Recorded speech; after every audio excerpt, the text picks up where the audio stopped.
Total Screen proudly presents their official podcast, On Screen, with your hosts, Tyson Gifford and William Roerig.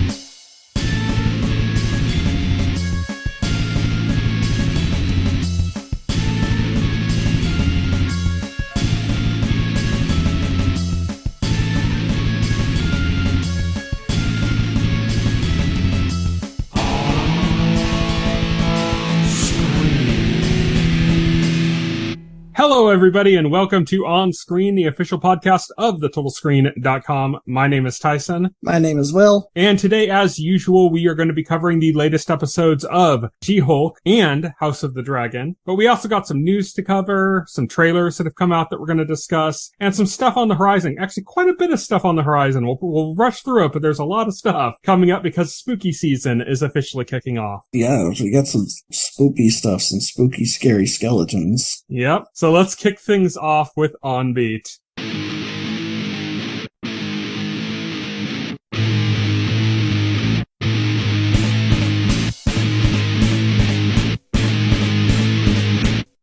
On Beat. On Beat is, of course, our news segment, and our first news story is that James Earl Jones has retired as the voice of Darth Vader. I think he's like 91 right now. Yeah, I mean, it makes sense. Like, he had to retire, like, eventually. Mm-hmm. But what makes this story interesting, more than that, is that he has given his okay, not just his okay, but he's working directly with an AI company based in the Ukraine who are redoing his voice based on archival footage from Star Wars. Mostly from the original trilogy, apparently, because they're trying to recapture his young voice or his younger voice rather right, than yeah. Your voice changes as you get older. So they're trying to recapture that. So he's working and helping to guide this company as they're working on the recreation of his voice that he's going to be using. And of course, that means he also signed off for it. Probably a nice contract that's going to give his estate when he eventually passes, like a nice little constant flow of income, you know? Oh yeah, definitely. Like, for as long as Disney wants to use the character Darth Vader. There is currently controversy surrounding AI and the use of AI. I don't find this particular instance controversial because James Earl Jones gave his full approval for it, so I think that's fine. It's fine. It's another landmark in like a roadmap that's kind of scary. I would hope that we don't just flat out replace performers with AI. I read a thing that like some gaming companies were turning to like AI for voice work. Even as convincing as it can sound, it's not as good as a human voice artist because like, no, never. It will never be. Because a human voice artist, their performance gives the role meaning. And AI can't do that.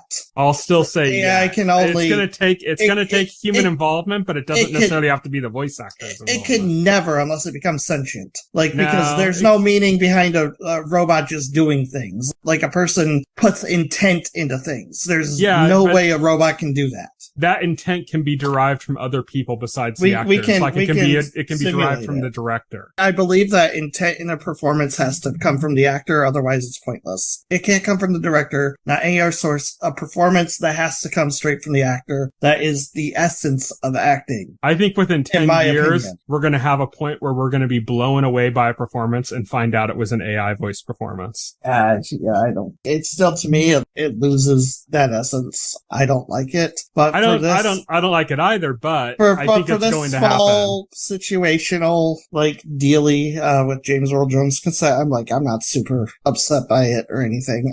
I honestly don't really care that much. Yeah. I mean, I'm kind of like, I'm at the point where I'm like, aren't we done with Darth Vader yet? Like, I know Star Wars is going to be around forever. Yeah. How often do we have to trot Darth Vader around? Like, that's really, really what I want Star Wars to do is stop leaning on nostalgia. You have an entire universe of characters. Literally, you have sagas spanning, like, I don't fucking know, millennia. Do something that doesn't involve characters from the first 6 George Lucas films. Do something. That's kind of what I think about that. That's like my main thing is that I'm curious as to why they're making this big of a thing to do this, to go around and do this. It's like, you already did the Obi-Wan series, and that kind of covered the last of what we needed of Darth Vader. Well, where they're going to need it for when they do like the full-blown remakes, the original trilogy. Yeah. I don't know. Completely out of ideas. It just seems like kind of unnecessary. It's not even just me saying that they need to stop using Darth Vader because it's not creative to keep going back to the same well. It's more just like, what is left in the well? Right. You've kind of covered his entire story. With Obi-Wan, you filled in those little missing details. Now it's done. Like, you got everything. Yeah, it's done. There's no reason. They resurrected Palpatine. Were they going to do, like, next resurrect Darth Vader and say, oh, he's alive again? Even though, like, he was a Force ghost as Anakin, but whatever. Yeah, and as a Force ghost, he doesn't have his voice anymore. Yeah. So that wouldn't make sense. Or if they cloned him somehow, he's going to be horribly burnt again as a clone, you know? It's like, it's just, I don't know. To me, it doesn't make sense. They should just leave the character in the past. In my opinion,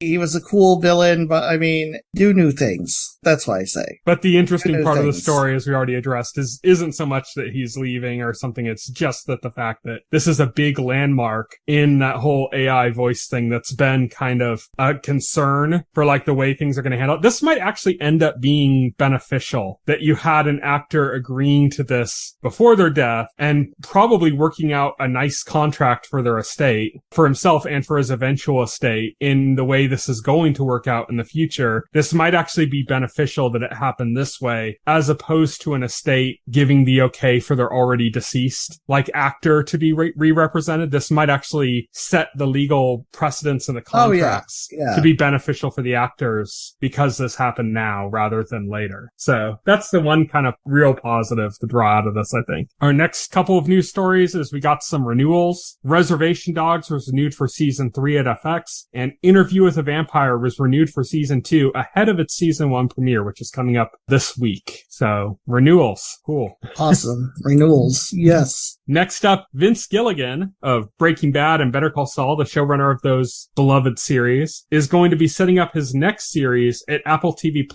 It's an unnamed series. It's starring Rhea Seehorn from Better Call Saul, who, you know, he likes to work with, so it makes sense. After watching Better Call Saul, she 100% deserves her own series. Yeah. Because she's amazing. It got a 2-season straight-to-series order from Apple TV+. A lot of the reason why Vince Gilligan jumped to Apple TV+, rather than sticking at AMC or something, has to do with the fact that a lot of the executives right now at Apple TV+ used to work at Sony Picture Studios, which is the company that produces Breaking Bad and Better Call Saul. So it's about the personal relationships that he has with these people that kind of probably drove him over to Apple TV+, which is interesting. I'm a little sad because I don't have Apple TV+. I didn't want to get it, and now I'm going to have to. Yeah, no, you're going to have to. They sucked you in. They're going to be like the new HBO, like after David Zaslav finishes completely ruining HBO. Yeah. They're going to be the new home for premium drama television, so. Yeah, I mean, like I said, a lot of the executives at Apple TV Plus now are from AMC, which was like kind of the closest competitor to HBO as far as prestige content went, you know? Right, yeah, exactly. It is interesting they've already given this a 2-season commitment. Yeah, I mean, it's Vince Gilligan. I mean, it's Vince Gilligan. You want to lure him in, you got to give him... Yeah, exactly. Right now it's vague. It's being described as like a grounded drama with some unspecified supernatural elements. He said he wanted to get away from anti-heroes after doing Breaking Bad and Better Call Saul. He said Rhea Seehorn's character will be a hero, not an anti-hero. Yeah. So it'll be interesting to see that, because as far as showrunning goes, we've only really known Vince Gilligan for doing anti-heroes. He was a writer on like X-Files and stuff, so he's done other stuff. But as a showrunner, we've only really known him for Breaking Bad and Better Call Saul. So it'll be interesting to see him take kind of a tonal step in a different direction. Oh yeah, definitely. That's it for that story though. Next up, Blade was about to go into production in 2 weeks, and right before it went into production, with 2 weeks to go, its director has exited the project. Bassam Tariq has left Blade as director. He is remaining as an executive producer, which basically just means he's getting paid. Yeah, he's getting paid. It seems like they're going in a different direction direction. Not much to gain for the actual news itself, except for they have to get a new director for Blade. But the behind-the-scenes chatter is that the version of Blade that exists is not all that great. The film star is said to be frustrated at the process of the making of the film, and it's said that the script is about 90 pages long and has two, quote, lackluster action sequences, and that they're claiming Kevin Feige, he's being spread too thin. Yeah. There's a lot of ways to read into this as far as where they could go with this. The question is going to be, are they going to delay, get a script doctor or a new writer involved to rework this, and then pick another director that's a really notable director? Yeah. They have another path, though, which is strengthened by all the TV series they've been doing. Because Marvel's been doing all these TV series, they have a lot of fast directors, which is what TV directors have to be very quick, that you can hire on as like a hired gun, basically, right, to get the movie done. Like, okay, let's fix up what we can and just get this done. You can hire kind of a hired gun director to do that. If you work a lot in TV, which Marvel is now, you're going to have access to a lot of hired guns. So that's a possibility. I really hope that they take a more thoughtful approach to it. Yeah, same. This is one movie like I really want them to get right. I love the original Blade trilogy. Yes, even Blade 3, warts and all, I don't care. Ryan Reynolds was entertaining in that. Wesley Snipes was always entertaining in the role. But especially like Blade 1, for me, that's the high watermark. If you can't make a movie that is as good or surpasses Blade 1, don't even bother. So yeah, I hope they do, because I really would want to see like a great Blade movie. Yeah, and the casting is inspired. Yeah, I love the casting. I love the actor that they got for Blade. Obviously, I mentioned on this podcast how much I love Mahershala Ali's acting when he came up previously in the podcast when we were talking about Luke Cage and when we were talking about True Detective Season 3 on this podcast. Yeah. So. I kind of almost wish that they would delay this and then just to kind of, keep Mahershala Ali engaged into the MCU, start just using his character in other properties. Yeah, exactly. And then give the movie time to work, so that when you do it, you do it right. And then, because they've already had Blade's already showing up in the MCU just as a voice. Like, all we got was a voice and like a Eternals post-credit scene. We know that the Blade film involves Kit Harington's character in some capacity. So I think that might be the best way to handle this, is to go like, okay, we're going to put Blade on hold, not the character, but the movie. And we're going to introduce Blade more fully in a similar way to the way they did like Black Panther. We're going to put him in a notable role in another project. And then we're going to, after that, dive into his actual story, like they did with Black Panther. Same kind of blueprint, basically. I'm kind of hoping that's the tack they take. Yeah, same. Our last story is that Star Trek, the latest Star Trek movie, has been pulled from Paramount's schedule. We mentioned a couple weeks ago that director Matt Shakman had pulled out of the project. This was to get him involved as director for Fantastic Four, isn't it, that he was up for? Yes, he pulled out of Star Trek to jump on Fantastic Four. Star Trek lost its director. Similar story to Blade here, interestingly enough. It's the week of troubled film productions. Yeah, and the assumption I think that we had when we talked about this previously was that Paramount was going to find a new director. Apparently, no, they're just going to shelve the film. So yeah.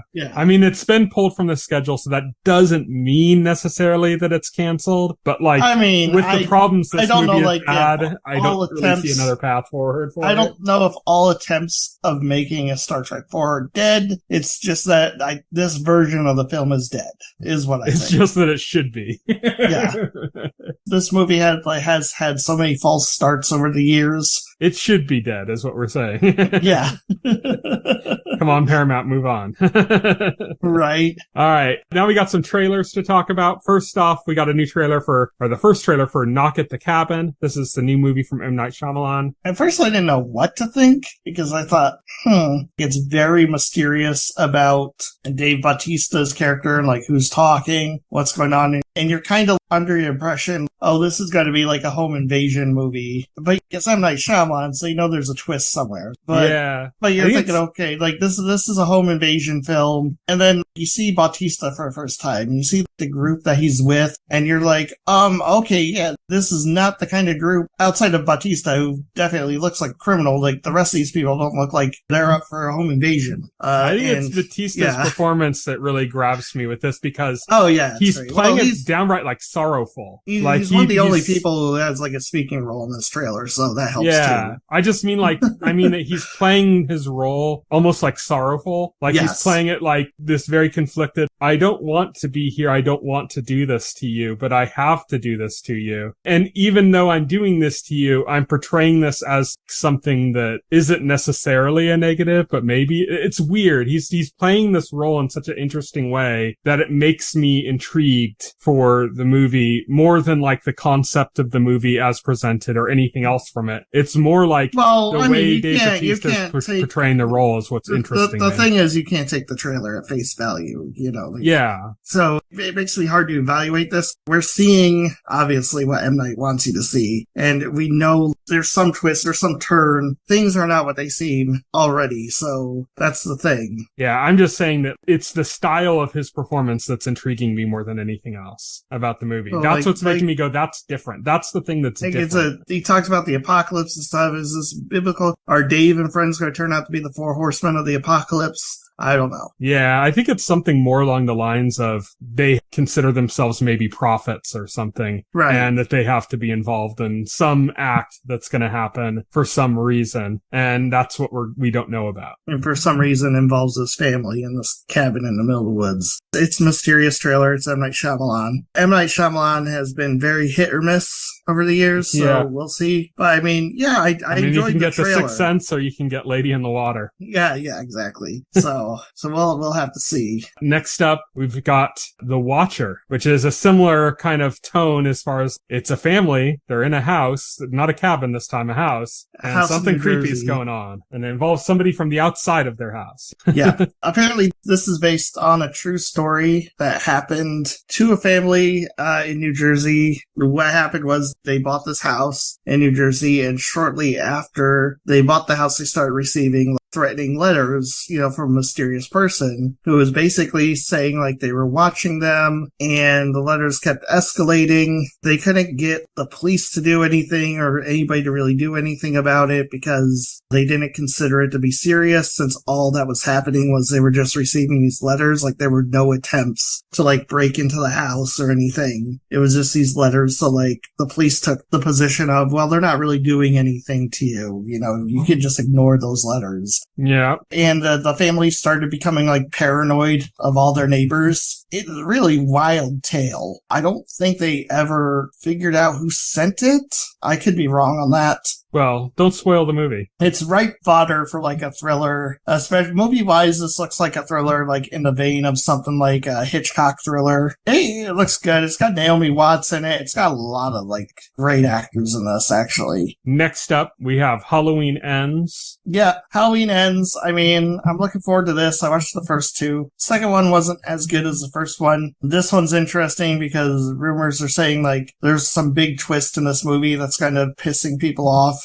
This is actually going to be on Peacock day and date with the theatrical release. They did that with the last one too, right? Yes, they did. Yeah. Halloween Kills, wasn't it? Or yes, Halloween Kills. Yeah, they put that on Peacock as well. And at the time, I thought that was going to be a one-time thing, but they decided to do that again. So I'm looking forward to actually watching that when it drops on Peacock. For spooky season. Yeah, for spooky season, exactly. Next up, we have Guillermo del Toro's Pinocchio. Now, this wasn't a trailer. It was just like a behind-the-scenes thing that was showing like how they were doing the animation for it and stuff. And it's very much, like if you've seen Nightmare Before Christmas or something, it's like the same kind of style of production. It looks really good, though. It's got Guillermo's vision in it, which makes it interesting. I mean, it looks fantastic. It looks wonderful. Definitely looks like Guillermo del Toro, he's discussing it as a passion project for him, and I think it shows through. Mm-hmm. I really love like the design of Pinocchio and stuff. It's unique. unique take, but it also looks like properly like whimsical. I don't hide that I'm like a huge fan of Guillermo del Toro and his work.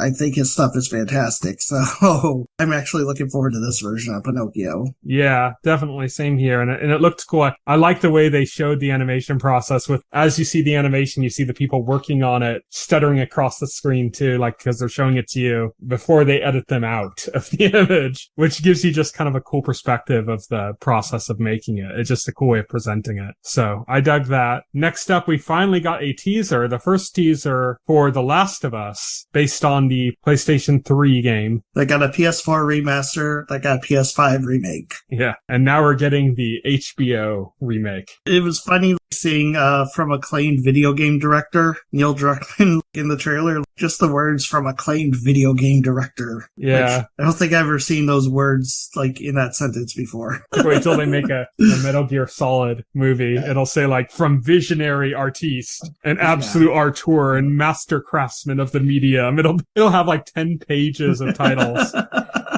And then it'll say... No, it looks fantastic, though. I was watching it, and I thought to myself, if I didn't have the bias of knowing what this was based on, I would be excited for it. It looks that good, so I gotta give them credit. I've never played the games. I haven't had a modern PlayStation. I haven't had a PlayStation since PlayStation 2. I played through, like, half of the first game. Like, I really have to get back to it at some point. I'm not too interested in the games. I'm not really into games that are kind of shorter and just, like, set-piece, story-driven kind of stuff. I think I prefer TV shows as a medium for something like that. And so I'm excited to watch this because the story always interested me, but the game itself never really did. Right, yeah. So this kind of fits well with this. It's also got Pedro Pascal, which you can't really go wrong with. Next, we got not even a tease, no footage from any movie, but just like a really fun update on what's happening with Deadpool posted by Ryan Reynolds. Yeah, we knew Deadpool 3 was coming. We knew Ryan Reynolds was working on it. There was not a question of if we were going to get Deadpool 3. So you know,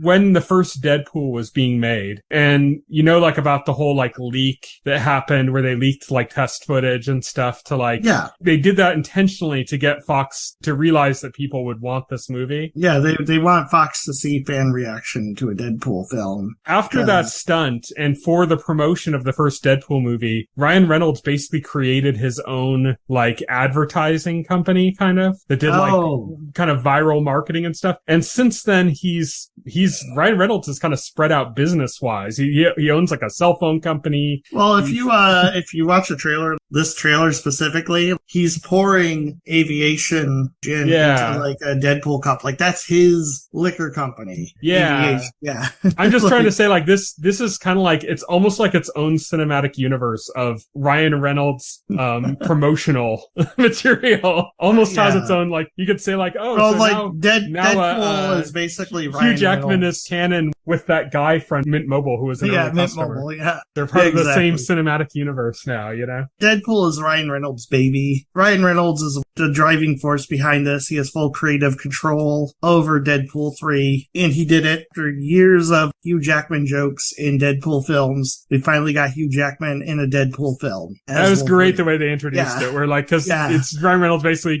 talking about how much time he's put into trying to figure out and then saying that he has nothing. And then Hugh Jackman walks behind him in the frame and he just says, "Hey Hugh, want to play Wolverine again?" And he's like, "Sure, Ryan." That's how they announce that Wolverine. That's how they announce it. It's great. It's going to be fantastic. I'm excited. That got me super hyped. Just seeing the logo with the Wolverine claw slashes. Also, it creates the perfect opportunity to make another meta joke about X-Men Origins Wolverine. Yeah. Joking about like X-Men Origins Wolverine Deadpool like never gets old. So yeah. It's cool these two are going to be involved. We also know already before that Sean Levy is going to be directing, who's most people probably are aware of as a director who's involved in the original run of Stranger Things and directed most of the episodes for the first season of Stranger Things. Right, yeah. And was heavily involved in like the look and presentation of that show. And he's going to be doing the next Deadpool movie. He's got kind of a close relationship with Ryan. So that's it's going to be interesting to see. I'm excited to see more Deadpool. So same. Yeah. And to see how it works in the MCU is going to be even more interesting. Right. Yeah, exactly. It's going to be crazy. That's it for our On the Beat section. So now we're going to be moving on to On the Horizon.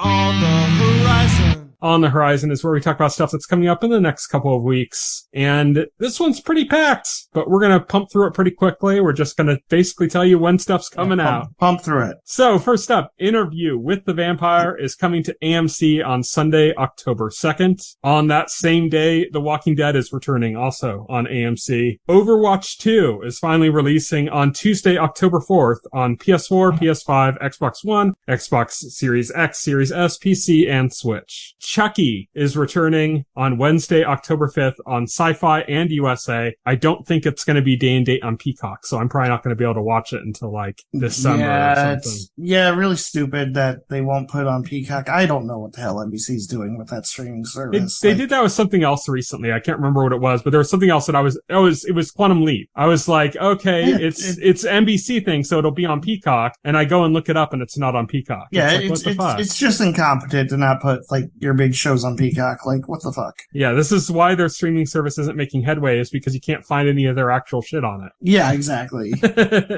Next up, we have Mr. Harrigan's Phone, which is a Stephen King adaptation, is coming on Wednesday, October 5th to Netflix. This is about, I don't know if you've seen anything about it, but a lonely kid befriends an older guy, and then when the older guy passes away, when the older guy passes away, the young boy or the boy puts the old guy's phone in his coffin with him, and then calls it or like messages it, sends it a text or something, just because he like misses him or something, and then starts getting responses. Oh, interesting. So that's what it's about. It's a Stephen King adaptation based on, I think, a novella, so it's like a smaller story. So it'll be interesting to see if it's any good. Stephen King's pretty prolific. Not everything he writes is good. No, obviously. Next up, I think last week we talked about a new trailer for Reginald the Vampire, and now that is coming out on Wednesday, October 5th on Sci-Fi. Also probably not on Peacock. Fucking NBC Universal, man. Pennyworth. This is the show that got the best name change ever. Pennyworth, now retitled Pennyworth: The Origin of Batman's Butler, is coming on Thursday, October 6th to HBO Max. Still think that's the most ridiculous thing. Next, we're going to get the origin story of Batman's barber. And then, also on Thursday, October 6th, Nier Automata, The End of Yora edition comes to Switch. So I normally wouldn't put something if it was just, an already existing game coming to a different platform, but this is one I'm actually really looking forward to. I've been wanting to play this game for a while and just haven't had the proper means to play it until now. So. Right, yeah. Next up, Hellraiser, coming to Hulu on Friday, October 7th. Yep, again, it's spooky month, so. Yeah, I got 3 spooky month shows or movies or whatever, specials, shows, movies coming on that day. The other ones being The Midnight Club, coming on Friday, October 7th to Netflix. We talked about that trailer recently. And Werewolf by Night coming on Friday, October 7th as well on Disney Plus, which I'm looking forward to. It looks like a really different step for Marvel, so I'm excited to see them do something really drastically different, which is cool. And then lastly, also on Friday, October 7th, Tiger and Bunny returns on Netflix. This is an anime series, a beloved kind of cult anime series, and it's returning after like over a decade, I think, since last season. So it's one of those like long delayed things that happens in anime sometimes, though, where they don't have like set seasons, like it comes back every year. They'll do a run of a show and then it'll get a sequel series, like almost like the way movies are made, where it's like years down the line, they'll be like, oh, we're making a sequel. Like that's kind of the way that works with anime a lot of times. But this is a particularly large gap. But that's it for On the Horizon. And now we're going to move on to our main segment, full spoilers.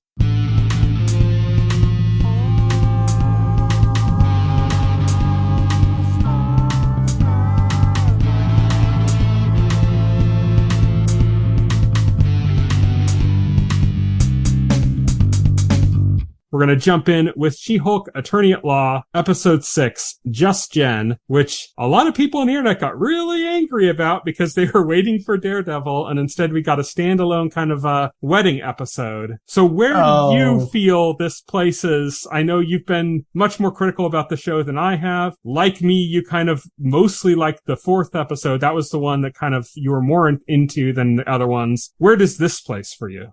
Is this the worst episode of the series so far? Do you think this is? I like this episode. Oh, I hated it. I thought Mr. Immortal was great. Oh, Mr. Immortal sucked. He sucked. That whole side story sucked. I love doing the whole thing is the side characters are so underdeveloped as to be like when they focus on them, it's like everything that's happening feels irrelevant. It's like I loved it. If we had like some emotional connection to these characters, it would work better, but we don't. I don't want to have an emotional connection to Mr. Immortal. I love the fact that every time he got uncomfortable, he just fucking jumped out a window. Yeah, I thought that was hilarious. I just thought that was. I love that. Like he wouldn't obnoxious even he wouldn't even agree to like 15 minutes of eye contact for his divorce settlement, right? Or 15 seconds of eye contact. I love the vanity in which they played the character. I thought that was hilarious. All of that. I'm really disappointed in the character Titania. We saw her in the courthouse playing her off as like this insanely vapid, oafish social media influencer. I expected her to come in and be a lot more intelligent and be like,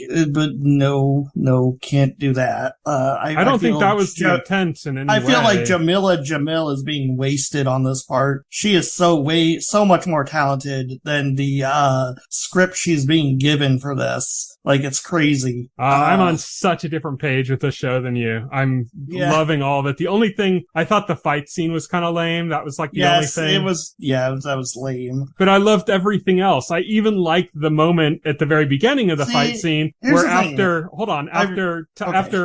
Jen had talked to Josh, who she was hitting on at the wedding, or who they were having a little connection with at the wedding, and he said something like, "Oh, I wouldn't mind seeing like your hair," or something. I can't remember exactly what it was. He said some comment. And so like immediately when she turns into Hulk when the fight starts, she looks over at him and gives him this kind of like, well, there you go, kind of smile, like now you get to see it kind of thing. I thought that was like well done, like in a really kind of quick way. Here's the thing. Jen is well done. She-Hulk is well done. That character. Everything surrounding Jen and She-Hulk is not. See, I disagree. I'm not gonna agree to that conceit and say that I like it despite that. Like I like the stuff that you don't like. Like I don't think it's bad. I know you do. I know. I'm just saying that I'm not going to agree that this is bad, but I still like it or something. I'm going to say I think it's fine. I never said this is bad. I still like it. This is bad and this is bad. I think Jen's done well, but like that's it. I liked pretty much all of it. Like I said, except the fight. I thought the fight was kind of lame. Everything else was good in there. Even though I didn't like the way it was done with Titania like losing her veneers or something, that's a very influencer thing. Like I remember reading an article about how a lot of influencers have literally like destroyed their teeth because they're getting veneers so that their smiles look better on camera. Oh, right. And that's that's an actual thing. So like that actually like kind of makes sense to the story of, you know, if she's an influencer who's really vain, that makes sense that's something I kind of wish they did not go that direction with that character. Yeah, it's funny. Like it's like lulz influencers, right? But that's the beginning and ending of the joke, and that's an entire character. The entire character of Titania is like lulz influencers, am I right? And it's like, okay.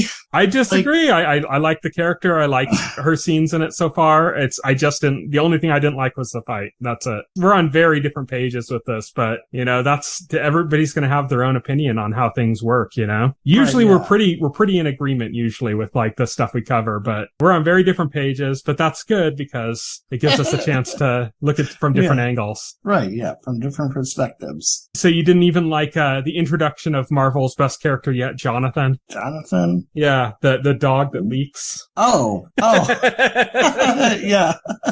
Are we going to get a Jonathan character poster? We are. Yeah, that's definitely happening. I think there's probably something going on with Josh, who's the character that she was kind of hitting it off with. Like, they're setting Josh up to have more of a bigger role. A heel turn, probably?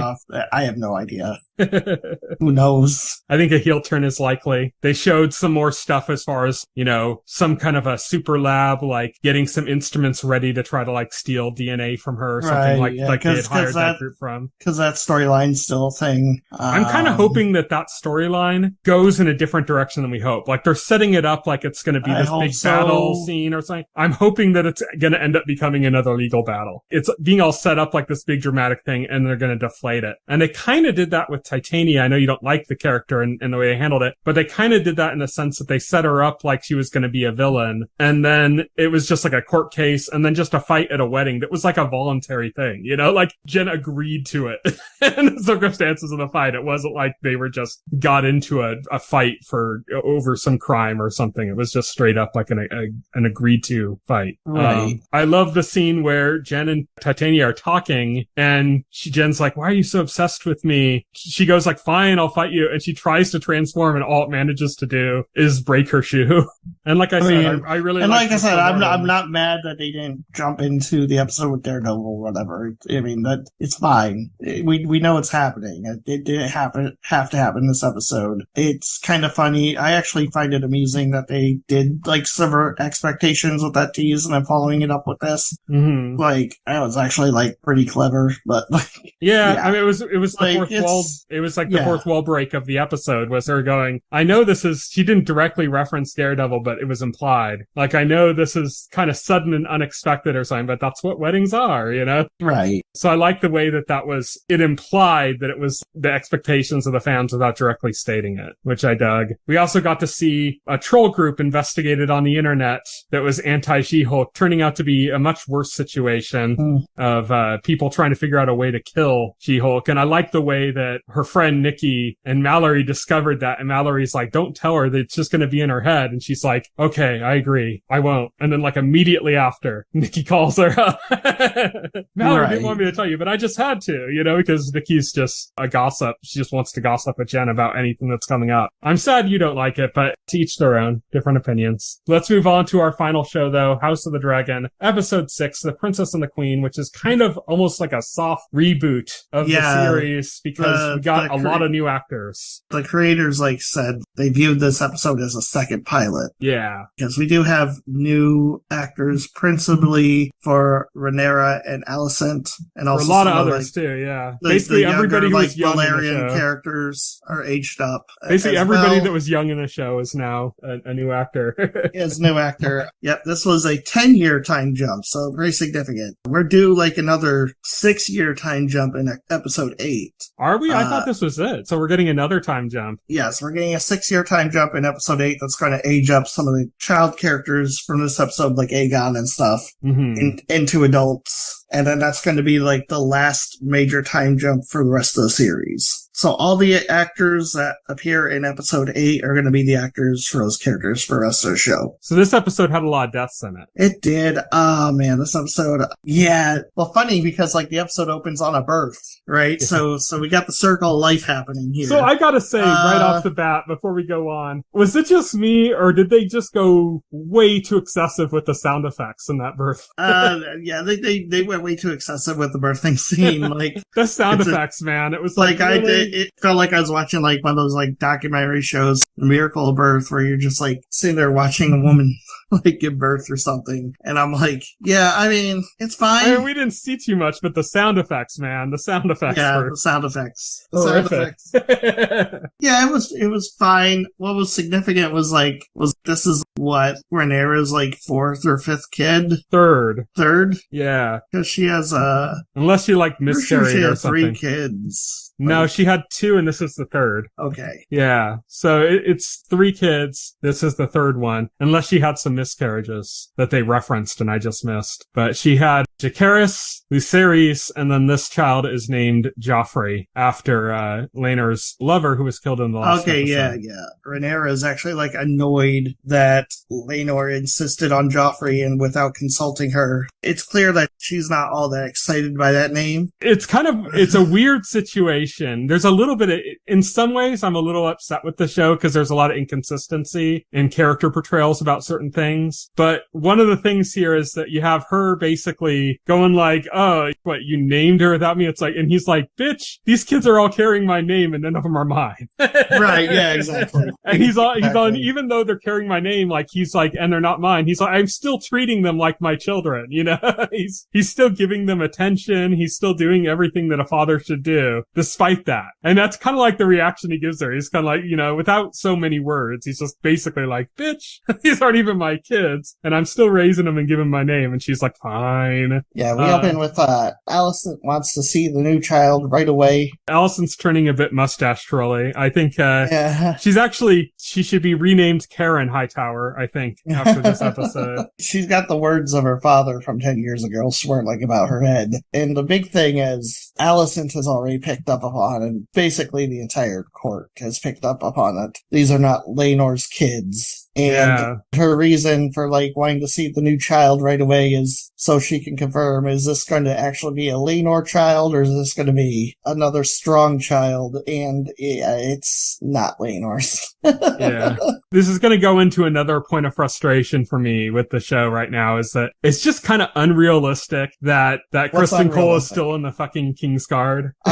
Yeah, well, he's still in the Kingsguard because Allison wants him there. Yeah, but you think Laenor wants him there, and he doesn't have political sway? You think that the heir to the throne, Rhaenyra, wants him there? It's just kind of unrealistic. The guy who killed Joffrey was a lord. He's not just some random peasant that he killed, So are they going to be okay with that too? The fact that he murdered a lord at a wedding, ruined a wedding ceremony, that had to frustrate the king, even if he doesn't give a shit about the guy who was killed. It's got to annoy him, the fact that he destroyed the wedding, his whole plan for the tournaments for a week and then a wedding after it, all that shit gone. Well, we don't because get that, of his actions. I mean, we saw after he did it, Allison found him and stopped him from committing suicide. I just think it's unrealistic that she has enough sway. She has sway because Viserys trusts her. I don't think she has that much sway. It's unrealistic to me. Viserys trusted her because she's one of the people who Viserys views as doesn't have ulterior motives. And we've seen this before. There are a few people he truly trusts, but he trusts the people around him that he views are honest and forthright with him, more so than other people. And we even see this this episode, with his hand, Yeah, I don't buy it. People, I get what you're saying. I don't buy it. It's enough sway that he went completely unpunished. There was probably some punishment in the past. He should not be in the King's... There was probably something, but Allison managed to talk down the sentence. Allison, Jimmy but McGildet. He's still in the fucking Kingsguard, directly involved with the children after he did that. That's unbelievable to me. Allison, Jimmy McGildet. She talked him down from a death sentence to 6 months probation. But even if it was 6 months probation, it's you move him away from the fucking from his position and just make him part of a regular knight in the city's guard said, or something. I need him to guard me. He's her personal knight now. She probably said I need him. He's also involved in the training of the children. It's he should not be involved in any of this. This is. I agree, but I get their excuse for it. I'm just saying it's not good. It's not a good excuse. I think this is faulty writing, in my opinion. Okay, for him to be in this position. I don't think it's faulty writing. I think there are reasons, but I think that he should have been demoted enough that it should have been a trickier situation for the queen to be using him the way she is as a power play against the princess. This should have been a much harder move for her than just having him in. Let's talk about Kristen Cole, and let's talk about your thing that might be a tinge realistic is the fact that it's been 10 years since Rhaenyra rejected him, and she's living rent free in his head still. He still hasn't moved on from that. I put him in the show notes as the origin of toxic masculinity. Yeah, the origin of incels. He's just fucking bitch, under his breath and shit. It's are you fucking kidding me? Yeah, and I'm my guy, it's been 10 years. It's not like she betrayed him. She never gave him promises that she would run off with him or anything. He just came to her and said, hey, run off with me. And she said, I can't. I'm gonna be queen. All she did was sleep. He went, fucking bitch. Yeah, all she did was sleep with him. She never even promised that they would be a thing beyond that one tryst. There was never any promise of them two being a thing except for that one instance, that one night. And he knew what her role was going into it. And he still went into it. He cries about his honor, his lost honor. He didn't, fuck it. It takes two to tango, and you sat there and did that. You didn't even, so much as say no to her. Yeah. Come on, dude. Yeah, I hate this character now. He's the worst villain in the show to me. Yeah. Even worse than the most clearly cut villain so far. He's terrible. And then he starts picking on, like, Rhaenyra's kids just because he holds a spite for her. It's right in front of the king. Yeah, the king watching his grandchildren be bullied by a fully grown man. Yeah. Again, like, it's not believable to me. Like, that's what makes it not believable. I don't know. It's a point of frustration for me. I get what they're trying to do with the character. I get that I'm not trying to say, like, because I don't like the character, he shouldn't be in the show or something. I'm not saying that at all. I'm just saying a lot of the excuses they're using to keep him around as an agitator don't work for me. Like, they don't make sense. It should be a harder thing. I would respect the queen's moves, like her political moves and the things she's doing, if she had to struggle to get them done. But the fact that this exists, that her main agitator that she uses as a political pawn in this situation just got away with everything off screen and, like, seemingly no consequences at all, that kind of bothers me. It doesn't feel realistic to me. We find out pretty quickly that the father of Rhaenyra's children is actually Harwin Strong. And that's another thing I hate to dump on the show because I still enjoy it, but I need to address things that I have to be critical of. And in the last episode, it was like, it looks like the Strong brothers were thick as thieves and conspiring. And then here it turns out, no, it's just the younger brother that was conspiring. The older brother is just genuinely loves the princess and you know, slips in to sleep with her. I did not get the impression Harwin was in on any conspiring last episode. In the last episode, when the two of them were talking about Allison's dress being green, smirking about the fact that the green is the color the High Towers use for, to call their banners to war. The two of them were talking and smirking about it like they were Oh yeah, but here's the thing, like, that dialogue was so obviously like expositional dialogue to, like, explain the meaning of that scene to the viewer. And that would be fine if Harwin wasn't smirking the entire time they were talking about it. Like, he thought it was the greatest thing ever that she was dressed that way when she came down. Yeah. That made him look like he was involved, like he was in on it with his brother. They were, like, thick as thieves. And that turns out to be entirely not be the case. Not just with the twist at the end, but just not even, like, you know, any of his involvement, and it was completely not there. I don't know.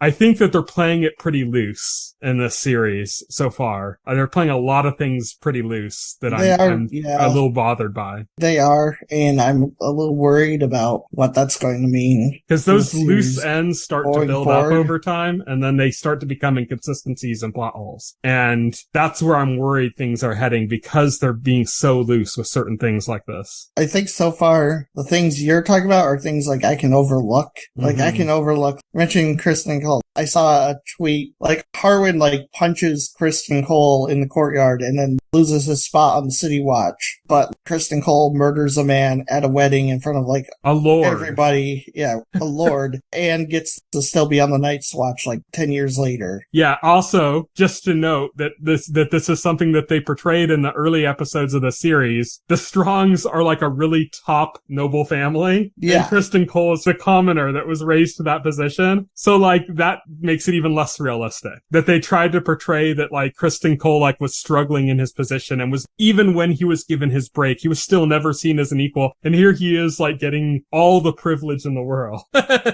over actual nobles. It's just, it's inconsistent and it's bothering me. And he's still angry because Rhaenyra doesn't want to run off with him. It's also that they've portrayed Kristen Cole up to this point, this is another thing, as being kind of dumb, like passionate but dumb, like good at his job but dumb, kind of, you know? Right. And then here he manipulates somebody who's already been portrayed as being smarter into, like, losing his cool to expose him.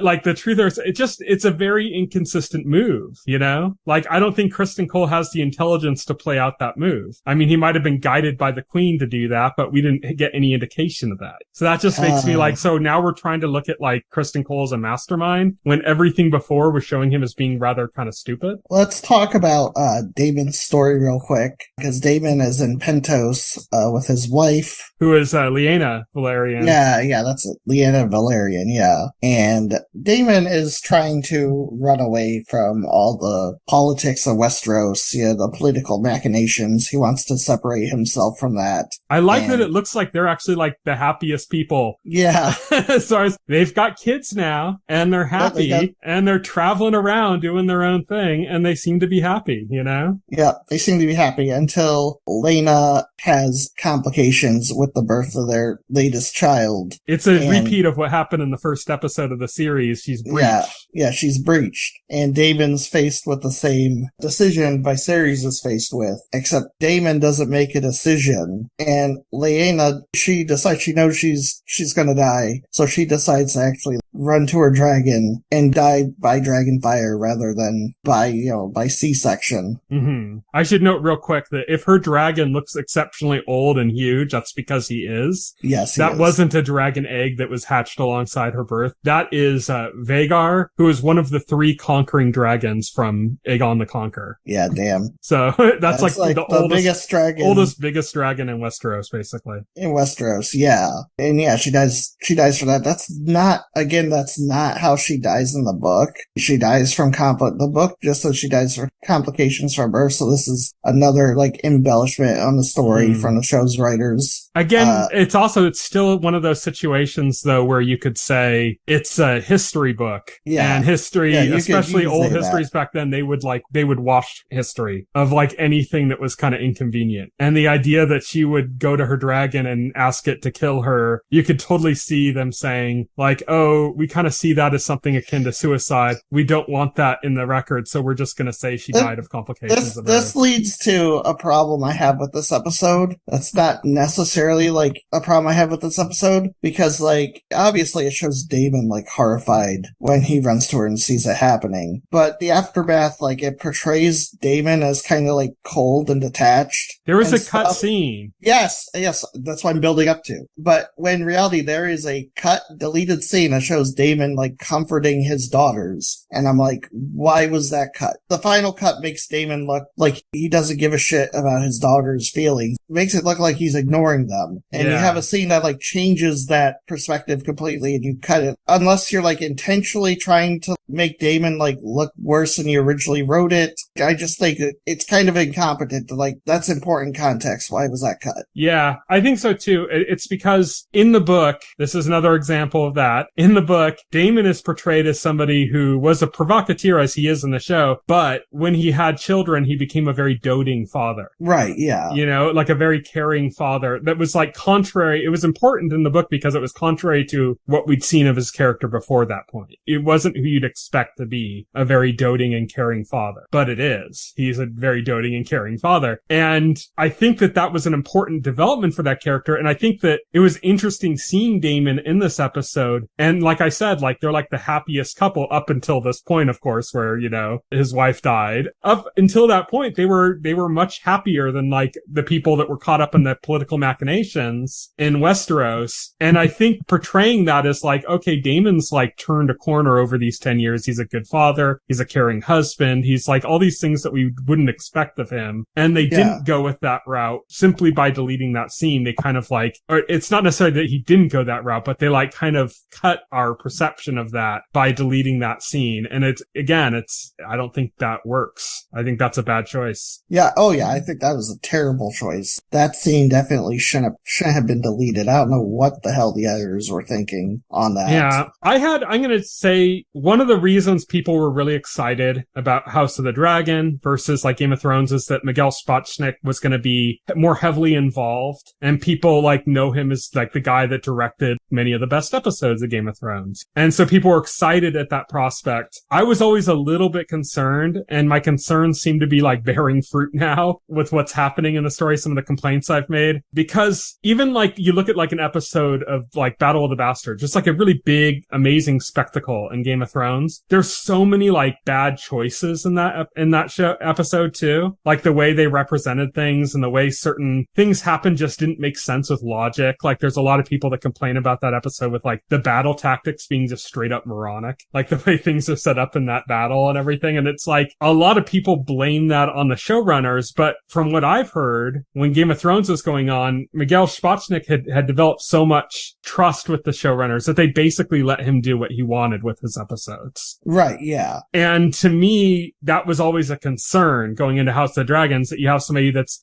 unconcerned with the way the plot is affected by his visual choices or by the choices he makes based on, making his vision for an episode versus like how the story progresses. Has always been something I was concerned about, and it seems to be something that has, been affected here in this episode, and that cut is one of those choices, that seems to be a very bad choice, in my opinion. Yeah, let's put a bow on this by wrapping back around to Allison and her behavior this episode. Allison's, yes. Yes. Allison's thing this episode has been, like, she's been obsessed with getting Viserys to, like, acknowledge that Rhaenyra's children are bastards. Like, she's that one person in your family who's way too obsessed with genealogy. Yeah. And the thing is, like, everybody knows what's going on. Viserys knows, but he's refusing to acknowledge it because he knows the implications of what that is. Got his horse story.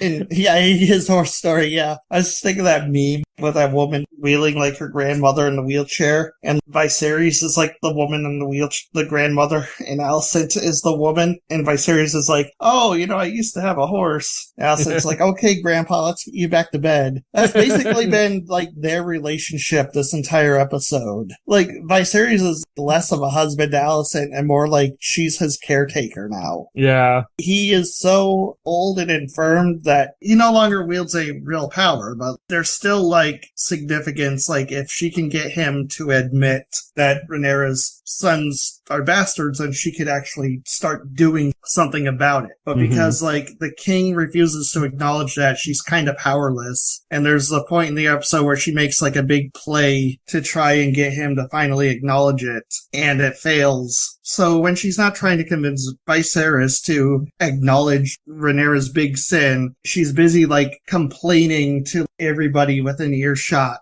about, like, her situation, which includes Kristen Cole, and also, more critically, includes Larys Strong, who has kind of ingratiated himself as a trusted advisor to Alicent. Littlefinger 2.0. Yes. Or Littlefinger -1, I guess, since it's before. There's another thing, too, where, like, Larys and Harwin's father, who's the hand of the king. I thought last episode I was wondering if he was in on the scheme or not, and it turns out he's completely not. Yeah, he's completely not. He's just as honorable as we thought he was. Yes, he is an honorable man, and because he is an honorable man, and because he knows the truth about his son, he tells Viserys he can't remain hand of the king because he can't be unbiased because of the situation that is happening. He also can't give the full reason because to do so would be to dishonor the king. Right, yeah. And that shows, like, his level of loyalty. He is the Ned Stark of the series. Yeah, he is the Ned Stark of the series. And the thing is, like, Viserys will not accept Lionel's resignation. And we get the sense, like, Larry's had a plan this whole time because Alicent had complained that her father wasn't around. Like, there's this conversation at the end of the episode between Larys and Alicent where, like, she wishes her father was around, and Larys says, well, he wouldn't be unbiased either. And Alicent just says sternly, he would be biased towards me. That's all I care about. Yeah. Like, just showing how hypocritical she is when she, like, decries justice and stuff and then is all in favor of things that bias in her favor. And so basically, in Larry's mind, the obvious way to bring Otto back is to get rid of Lionel. And the first method was, if he was going to step down and the king accepted it, that would have made the way, but the king refused and left him as hand. So Larry comes up with the idea, like, because of what happened with, Harwin this episode, they're sending him to Harrenhal as, like, his punishment. He'll go take his lordly seat at Harrenhal, and he won't be a member of the City Watch. He won't be at court anymore. It's settled. So Lionel's taking Harwin to Harrenhal. That's when Larry, he gets some prisoners. He recruits some prisoners, and he chops off their tongues so they can't talk. And he has them set fire to Harrenhal with Lionel and Harwin in it. And so rip Lionel, rip Harwin at the end of this episode.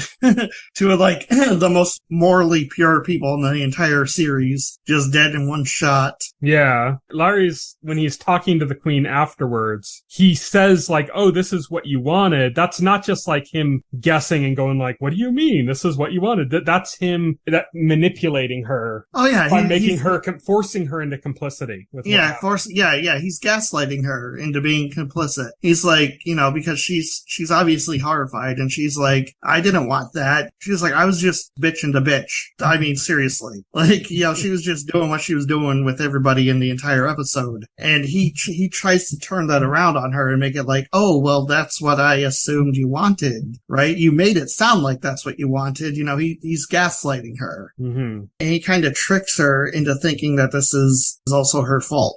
Yeah. And that's how the episode ends, and yeah. So I'll say one thing here. There is a lot of death in this episode. That's what I said when we started talking about it. Surprisingly, not the one death we've been thinking is going to be happening for like the last 3 episodes. No. The king is like, still surviving somehow. If you notice, he's missing an entire arm now. So like, he's like the hangman, except he's a reverse hangman. So he's like dying piece by piece. So like next episode, he won't have like a leg or some shit. He'll just be a head in a jar, like Futurama style. Yeah. He's like the Energizer Bunny. He keeps going and going and going. Somehow. It's like we were blown away that he was going to be in this episode 10 years later, still be alive. And then we're like, but they're coming back 10 years later, so surely this is the episode where he dies. Nope. What's they're going to do a time skip to where like all his children, Allison, everybody, they're all dead. And it's like his great-grandchildren are the main characters and he's still going to fucking be there. Yeah, he's still going to be there. The twist is he never died. Yeah. He's just an eyeball and a fucking tooth. Yeah. But yeah, that was episode. It sounds like I enjoyed the episode more than you did. I mean, I agree 100% with like your criticisms. I could see where you're coming from. Those things didn't bother me as much as they seem to have bothered you. Well, the thing is it's like, I'm not complaining that I was getting hit by a tornado. I'm complaining that the sky turned green. Yeah. And that I see that means a tornado's coming, That's my complaint. My complaint isn't that the episode itself suffers so much as that, like, the overall plot looks like it's about to suffer based on things that are happening. It's more like I'm concerned where things are heading than, like, I'm actually upset about what happened. But yeah, this is what I was worried about with this show, was that it would be too loose and it would be making these kind of mistakes. And it seems like not many people are acknowledging that. Maybe they're just terrified that it's going to be like Game of Thrones was at the end, where everybody ended up hating it, except us. We were like probably two of the more rational people talking about it. Yeah. I mean, I'm fine. I'm not worried. Yeah, I'm more concerned with the direction of the show now than I was before. I was really happy with the way the show was going, and now I'm starting to see cracks. And the fact that they're, only in halfway through the first season and I'm already seeing cracks is kind of bothering me. It's concerning me, I should say. We'll have to see what happens next week. That's pretty much it. I can't think of anything else really worth mentioning. I think the real takeaway from here is fuck Kristen Cole. Yeah, fuck Kristen Cole. Fuck Allison Strong. Fuck Allison Hightower. Yeah, she's being like a real Karen.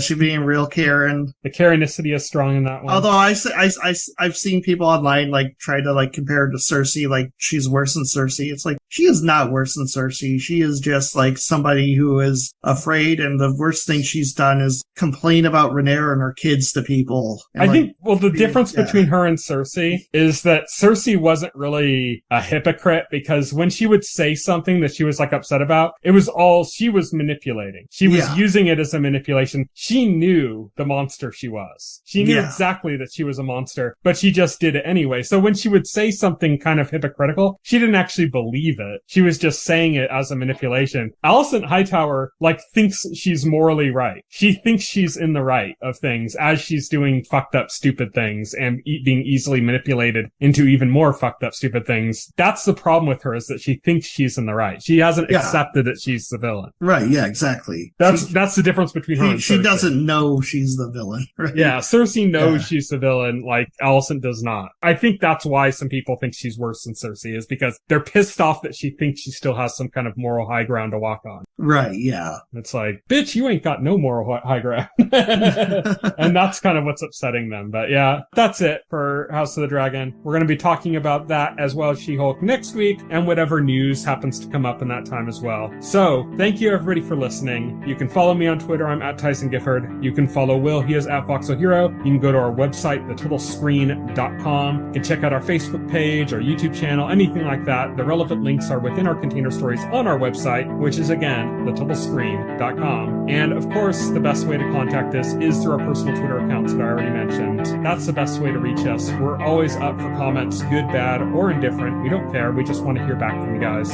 So thank you everybody for listening. Good night. Good night. Thank you for listening to the OnScreen podcast, the official podcast of The Total Screen. Visit our website at thetotalscreen.com. This podcast can be found on any major podcast client, including Pocket Cast and Apple Podcast. The entire backlog of this podcast and other content can be found on our YouTube channel.